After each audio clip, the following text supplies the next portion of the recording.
আজ হাইকোর্ট 5 লক্ষ OBC certificate বাতিল করলো, এই বিষয়ে আপনি কি বলবেন?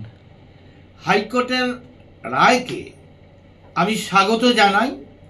সংবিধানকে বুড়ো আঙুল দেখিয়ে পশ্চিমবাংলার মুখ্যমন্ত্রী মমতা ব্যানার্জি তার দলবল যেভাবে ওবিসি সম্প্রদায়কে ভাগ বাটোয়ারা করেছে, ওবিসি এ ওবিসি বি, এ কখনো হতে পারে না।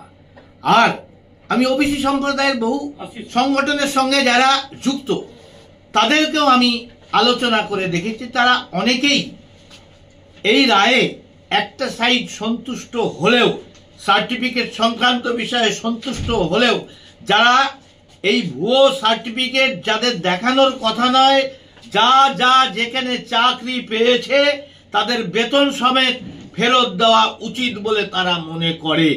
এটাই হচ্ছে তাদের মনের ইচ্ছা। সাধারণ ওবিসি সম্প্রদায়ের মানুষ এটাই চায়, আর এই দাবিকে আমিও সমর্থন করি। আজ মমতা ব্যানার্জি এই রায় বলেছে মানেন না, এই বিষয়ে কি বলবেন? উনি সংবিধানটাই মানেন না, আর উনি কি মানেন না মানেন তার উপর তো বিচার বিভাগ চলবে না। যিনি সংবিধান মানেন না, সংবিধানকে বুড়ো আঙুল দেয়া তিনি কাজ করেন, পুলিশকে যাচ্ছে তাই ব্যবহার করেন, ক্রিমিনালের পক্ষে মুখ্যমন্ত্রী সওয়াল করেন। আগামী দিন যখন ওনার বিরুদ্ধে জেলের নির্দেশ হবে তখন উনি বলবেন আমি মানি না, আমি জেলে যাব না। ওনার কথায় তো দেশ চলবে না, তাই ওনাকে মানতে হবে।